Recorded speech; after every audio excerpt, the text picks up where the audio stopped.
ಪಾಕಿಸ್ತಾನ ತನ್ನದೇ ದೇಶದ ಮೇಲೆ ವೈಮಾನಿಕ ದಾಳಿ ನಡೆಸಿದೆ. ಖೈಬರ್ ಪಖ್ತೂನ್ಖ್ವಾ ಪ್ರಾಂತ್ಯದಲ್ಲಿ ಪಾಕಿಸ್ತಾನದ ವಾಯುಪಡೆ ನಡೆಸಿದ ವೈಮಾನಿಕ ದಾಳಿಯಲ್ಲಿ ಮಹಿಳೆಯರು ಮತ್ತು ಮಕ್ಕಳು ಸೇರಿದಂತೆ ಕನಿಷ್ಠ 30 ಜನ ಸಾವನ್ನಪ್ಪಿದ್ದಾರೆ. ಕಣಿವೆಯಲ್ಲಿ ಇರುವ ಮಾಡ್ರೇದಾರ ಗ್ರಾಮದ ಮೇಲೆ ಪಾಕಿಸ್ತಾನದ J-17 ಯುದ್ಧ ವಿಮಾನಗಳು 8 LS-6 ಬಾಂಬ್ಗಳನ್ನು ಹಾಕಿವೆ. ಸೆಪ್ಟೆಂಬರ್ 22ರ ಸೋಮವಾರ ನಸುಕಿನ ಜಾವ 2 ಗಂಟೆಯ ವೇಳೆಗೆ ಈ ದಾಳಿ ನಡೆದಿದ್ದು ಭಾರೀ ಪ್ರಮಾಣದಲ್ಲಿ ಸಾವು ನೋವು ಸಂಭವಿಸಿದೆ.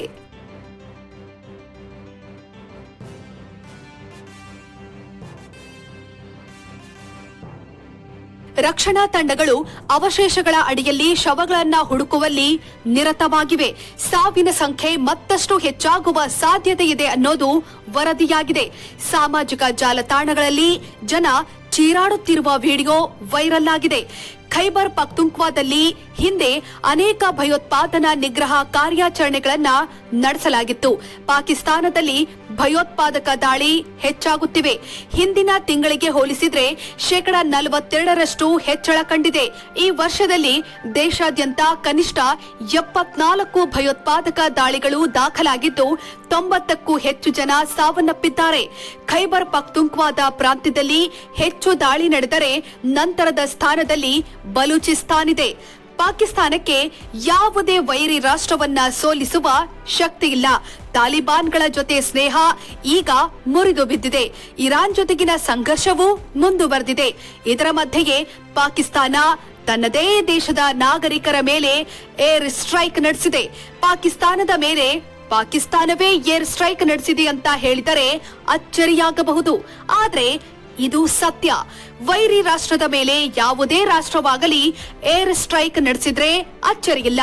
ಆದ್ರೆ ಪಾಕ್ನಲ್ಲಿ ಮಾತ್ರ ಎಲ್ಲವೂ ಉಲ್ಟಾ. ಪಾಕಿಸ್ತಾನದ ಖೈಬರ್ ಪಖ್ತೂನ್ಖ್ವಾ ಪ್ರಾಂತ್ಯದಲ್ಲಿ ಏರ್ ಸ್ಟ್ರೈಕ್ ನಡೆಸಿ 30 ಜನರನ್ನ ಕೊಂದಿದೆ. ಚೀನಾದ J-17 ಫೈಟರ್ ಜೆಟ್ಗಳ ಮೂಲಕ ಚೀನಾದ LS-6 ಬಾಂಬರ್ಗಳನ್ನ ಖೈಬರ್ ಪಖ್ತೂನ್ಖ್ವಾ ಪ್ರಾಂತ್ಯದಲ್ಲಿ ಹಳ್ಳಿಯ ಮೇಲೆ ಹಾಕಿದೆ. ماجیا کو څنګه نه دا ځکه بمیا ته ودی نو دا کله د خپل هم کمال ختم کړي دا وترا دا کې نو شو ورته دایشته ನಿನ್ನಸ್ ಮಾಡಿ ಪಿಶವಿಯ ವಿಶ್.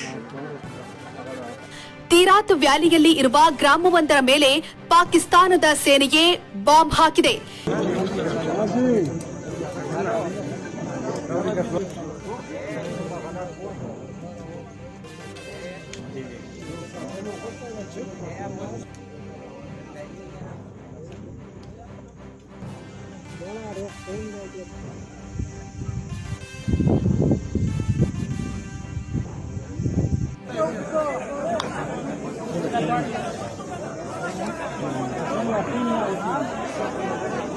ಖೈಬರ್ ಪಖ್ತೂನ್ಖ್ವಾ ಪ್ರಾಂತ್ಯ ಸೇರಿದಂತೆ ಪಾಕಿಸ್ತಾನದಲ್ಲಿ ಆಂತರಿಕ ಭಯೋತ್ಪಾದನೆ ಇತ್ತೀಚಿನ ವರ್ಷಗಳಲ್ಲಿ ಮಿತಿಮೀರಿ ಹೋಗಿದೆ. ಕಳೆದ ವಾರ ಸ್ವಾಟ್ ವ್ಯಾಲಿಯ ಮಿನೋಗ್ರಾದಲ್ಲಿ ಜನರು ಭದ್ರತೆ ನೀಡಬೇಕು ಅಂತ ಆಗ್ರಹಿಸಿ ಪ್ರತಿಭಟನೆ ನಡೆಸಿದ್ರು.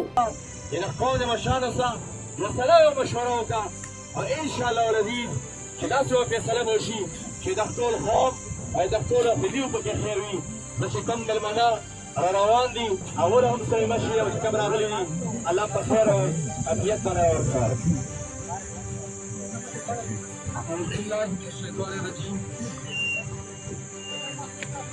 بسم الله الرحمن الرحيم.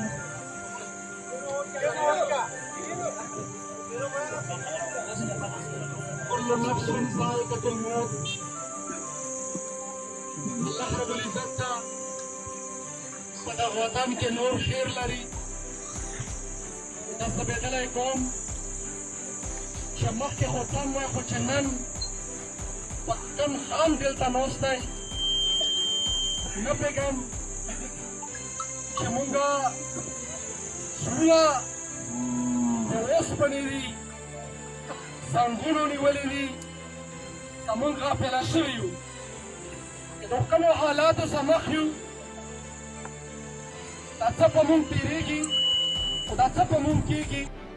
ಈಗ ಪಾಕ್ ಸೇನೆಯಿಂದಲೇ ಪಾಕ್ ನಾಗರಿಕರ ಮೇಲೆ ಬಾಂಬ್ ದಾಳಿ ನಡೆದಿದೆ. ತನ್ನ ನಾಗರಿಕರನ್ನ ದಾಳಿಗಳಿಂದ ರಕ್ಷಿಸಬೇಕಾದ ಪಾಕಿಸ್ತಾನದ ಸೇನೆ ತನ್ನದೇ ನಾಗರಿಕರ ಮೇಲೆ ಬಾಂಬ್ ದಾಳಿ ಮಾಡಿದೆ. مدیا کوڅه کنه دا ځای بمونه توغولي نو دا کله د خپل په کمال ختم کړی دا وتره دا کې نو شو بلځي دا وشته نن اسمړي کې شوی دی ویش. ಪಾಕಿಸ್ತಾನದ ಪ್ರಮುಖ ವಿರೋಧ ಪಕ್ಷ ತೆಹರಿಕ್ ಇ ಇನ್ಸಾಫ್ ಪಕ್ಷವು ಸರ್ಕಾರದ ವಿರುದ್ಧ ವಾಗ್ದಾಳಿ ನಡೆಸಿದೆ. ದುಃಖ ಮತ್ತು ನೋವು ಅನ್ನ ವ್ಯಕ್ತಪಡಿಸಲು ಪದಗಳೇ ಸಿಗುತ್ತಿಲ್ಲ. ಡ್ರೋನ್ ದಾಳಿ ಮತ್ತು ಬಾಂಬಿಂಗ್ನಿಂದ ದ್ವೇಷದ ಬೀಜವನ್ನ ಬಿತ್ತಲಾಗಿದೆ.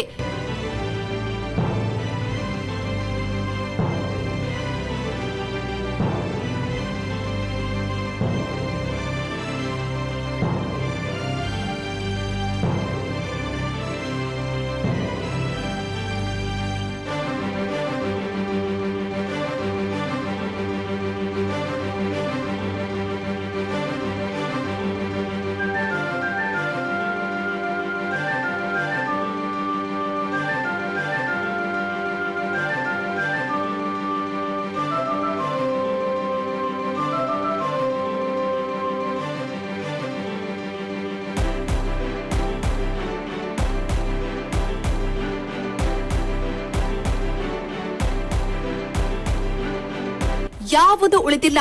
ನಾಗರಿಕರನ್ನ ಸಾಯಿಸಿರುವುದು ಪಾಕಿಸ್ತಾನದ ಇಂಟೆಲಿಜೆನ್ಸ್ ಮತ್ತು ಭಯೋತ್ಪಾದನಾ ನಿಗ್ರಹದ ಸಾಮರ್ಥ್ಯ ಗುಣಮಟ್ಟದ ಬಗ್ಗೆ ಪ್ರಶ್ನೆಗಳು ಏಳುವಂತೆ ಮಾಡಿದೆ. ಇನ್ನು ಪಾಕಿಸ್ತಾನ ಮಿಲಿಟರಿಯು ಇಂಟೆಲಿಜೆನ್ಸ್ ಮಾಹಿತಿಯ ಆಧಾರದ ಮೇಲೆ ದಾಳಿ ನಡೆಸಲಾಗಿದೆ. ಉಗ್ರರು ನಾಗರಿಕ ಪ್ರದೇಶಗಳನ್ನ ತಮ್ಮ ರಕ್ಷಾ ಕವಚವಾಗಿ ಬಳಸಿಕೊಳ್ಳುತ್ತಿದ್ದರು ಅಂತ ಪಾಕ್ ಸೇನೆ ತಿಳಿಸಿದೆ.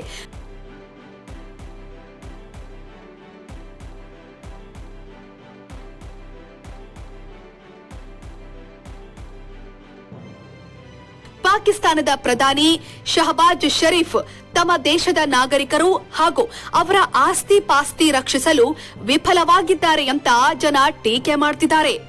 ಅಮ್ನೆಸ್ಟಿ ಸಂಘಟನೆ ಕೂಡ ಪಾಕಿಸ್ತಾನದಲ್ಲಿ ನಾಗರಿಕರ ಜೀವಕ್ಕೆ ಯಾವುದೇ ಬೆಲೆ ಇಲ್ಲ ಅಂತ ಟೀಕಿಸಿದೆ. ಖೈಬರ್ ಪಖ್ತೂನ್ಖವಾ ಪ್ರಾಂತ್ಯದಲ್ಲಿ ತೆಹರಿಕ್ ಇ ತಾಲಿಬಾನ್ ಉಗ್ರಗಾಮಿ ಸಂಘಟನೆಯು ಬಾಂಬ್ ತಯಾರಿಕಾ ಘಟಕ ಹೊಂದಿತ್ತು. ಅದನ್ನ ಗುರಿಯಾಗಿಸಿ ಬಾಂಬ್ ದಾಳಿ ನಡೆಸಲಾಗಿತ್ತು ಅಂತ ಪಾಕ್ ಮಾಧ್ಯಮಗಳು ವರದಿ ಮಾಡಿವೆ. ಒಟ್ಟಾರೆ ಪಾಕಿಸ್ತಾನಕ್ಕೆ ತಲೆಗೆಟ್ಟಂತಿದೆ. ಆಧುನಿಕ ಭಸ್ಮಾಸುರನಂತೆ ವರ್ತಿಸುತ್ತಿರುವುದು ತಿಕ್ಕಲುತನಕ್ಕೆ ಹಿಡಿದ ಕೈಗನ್ನಡಿಯಾಗಿದೆ.